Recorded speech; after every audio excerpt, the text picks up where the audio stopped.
If Kobe and Duncan were on the same team, can their teamwork rival the power of the OK duo? If O'Neal teamed up with David Robinson, which duo would win a title first? Back in 1997, this year, Duncan and Shaq swapped teams. Unfortunately, Shaq and Robinson were eliminated in the first round. Of course, Kobe and Duncan didn't win a title together. Even in his last game, Jordan was still the god of basketball. With Jordan's retirement, the leaderless NBA is full of sudden shifts. The Lakers and the Spurs are the top title contenders. Lakers win with balance, star power, and strong defense. The Spurs dominate with unmatched inside power, a terrifyingly deep roster with up to 8 players rated 80+. Even in the regular season, their clashes are like titans colliding, a dominant force in the paint, unstoppable by any single defender. With Robinson's patrols, San Antonio is fully secured.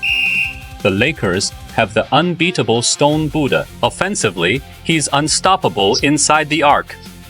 Defensively, he stands as an unbreakable barrier, a rare and elite lineup of wingers. With Kobe and Eddie Jones locking down, all drives are locked down. Plus, the dynamic playing style of Van Exel. Lakers' outside shooting could overwhelm anyone. These two super teams are a nightmare for all Western teams.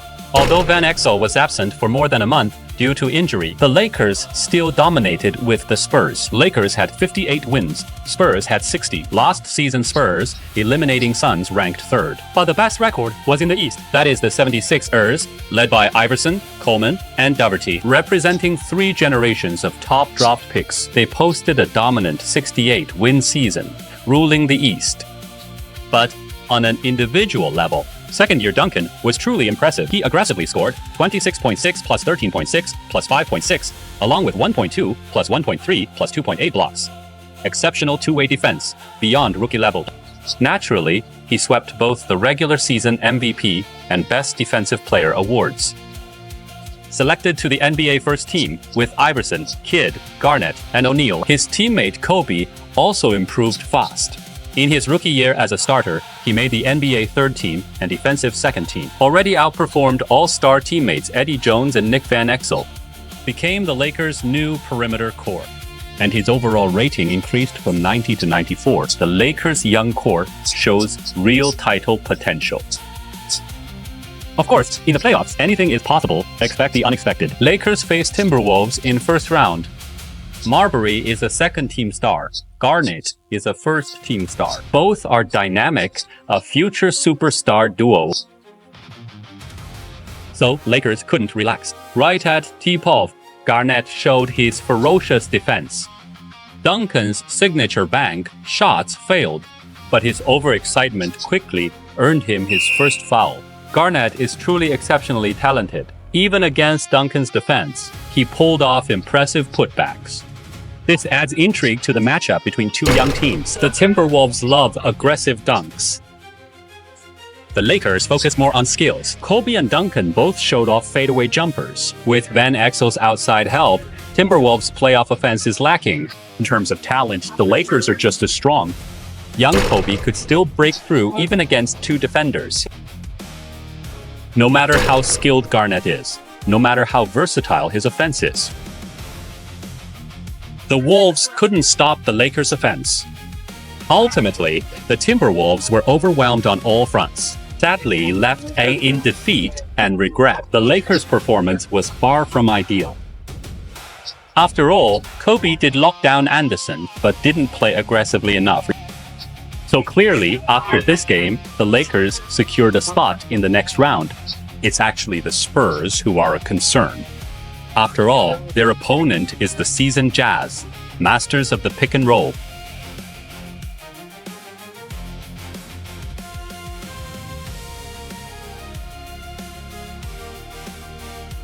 Why is this happening again? Oh! Is it not over yet? With the first round over, Mass was utterly disgraced. They were eliminated in the first round again. This time, the Jazz swept them out 4-0. 3 games, O'Neal scored 24 plus 15, 25 plus 9, and 29 plus 8. Unmatched dominance. but victory defines all. Not sure if it's the Shark or the Spurs, but next season, they have to change. After the Spurs were eliminated, the Lakers faced the Suns, who had upset the Spurs last season. The Suns have superstar Kidd and top backup Nash. Since Kidd just returned from injury, he started off the bench. It turns out that the Sunday Fruit truly possesses exceptional strength. The series lasted a full 7 games. The Lakers nearly followed the Spurs' fate. First 4 games, Lakers were crushed by Suns. They even faced match point. Luckily, Kobe, who struggled in games 2 to 4, exploded in the last 3 games to turn things around. The Lakers reached a peak momentum instantly. The game turned into a one-sided rout. Lakers shockingly sweep Blazers 4-0. It has become routine for 3 or even 4 of them to score 20-plus points. Duncan dominated Game 4 with 41-13 and 5. The Lakers' dominance is astounding. Not sure how to face Iverson's fierce and agile 76ers. Can they keep up such offense? The 76ers built around Iverson, but their twin towers inside were nearly unstoppable in the East. Doherty's style is versatile and enduring. Even Duncan would find such an opponent a big challenge. The paint turned into a battleground. Duncan's inside and outside capabilities enable Kobe to drive into the paint at will. Duncan alone contained Coleman and Doherty. On the contrary, Iverson was restricted by the Lakers' ironclad defense inside and outside, resulting in a somewhat subdued performance. Even a mosquito couldn't get past the top defenders, Duncan, Kobe, and Jones. But as the game went on, the Lakers started to lose inside. Doherty drove in and dunked with youthful energy. No wonder they dominate the East. Kobe stepped up when it mattered most. On defense, he stuck to Iverson like glue. On offense, used physicality to attack the 76ers perimeter. Besides Duncan, he became a key defensive focus. Both sides quickly reached a heated standoff. Lakers were always a bit better. Their defense was much stronger. With just over 2 minutes left in the game, the Lakers led by a game-high 20 points. Iverson remained determined, but still lost in the end. Iverson was efficient, but limited in output. With such performance, beating the star-studded Lakers is unrealistic. But in Game 2, the Lakers' defense on Iverson was even tougher. He always faced Jones or Kobe. Iverson will never get an open shot with Kobe's hot hand. Whether it's a three-pointer, a mid-range shot, or a drive to the basket, the 76ers defense barely disrupts. Just one play after the timeout, Kobe forced them to call another timeout. Fortunately, they quickly regained composure. With 3 minutes left, the score is close. But the Lakers have too many scorers. Every time Philly closes in, Lakers pull away.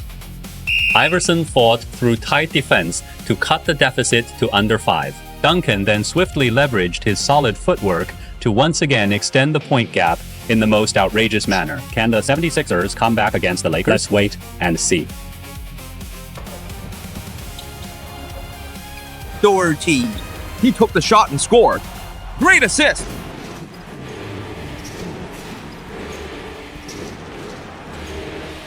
Jones hits a three-pointer outside. Although the 76ers missed the three-pointer, their defense on this play was poor. As a coach, you can't let them have that much space.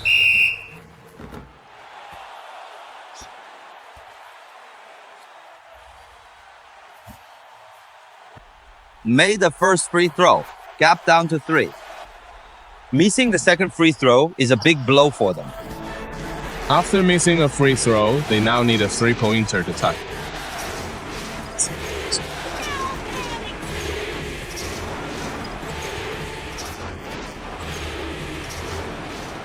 Duncan missed the hook shot. Iverson has the ball.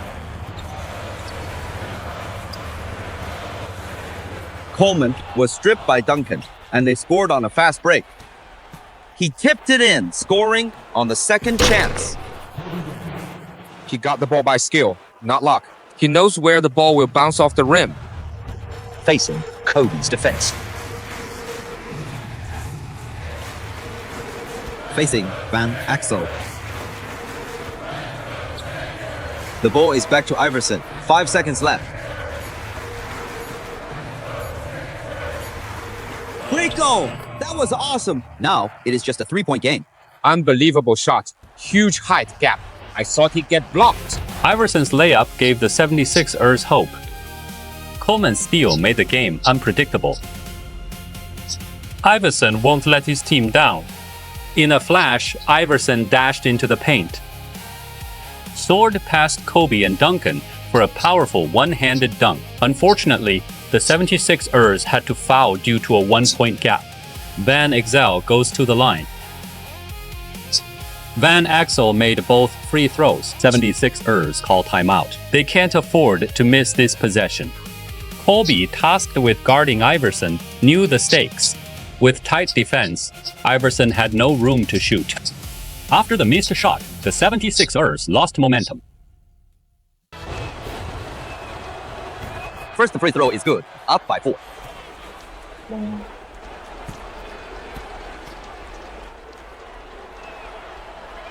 Both free throws are in. After both free throws, the 76ers were basically doomed. Surprisingly, the 76ers didn't take the easy 2 points to close the game. Instead, he nailed the 3 at the risk of lowering his shooting percentage. The game is still not over. After the timeout, Van Exel goes to the line again. Under huge pressure, he misses 1, only makes 1 of 2. The 76ers had a chance to tie. After the timeout, the coach trusted Tim Thomas, known for his 3-point shooting, with the game-tying shot. Unfortunately, the 76ers were a bit unlucky. Thomas' 3-pointer interrupted out, but as Campbell makes both free throws. With Campbell's free throw, 76ers fell behind 0-2. Iverson played too conservatively in both games.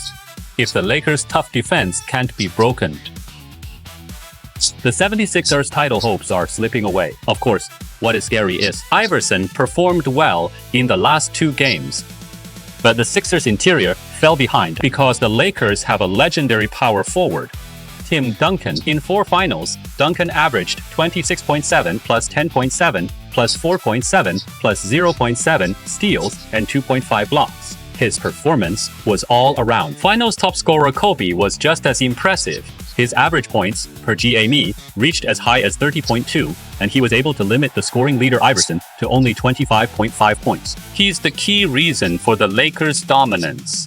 Throughout the 98-99 season, Kobe keeps improving and his chemistry with Duncan is growing. Their complementary personalities make the Lakers more dominant. Their story had just begun. The Spurs will focus on strengthening around the dominant Shaq. What would have happened in the 99-0 season? Stay tuned for the next chapter.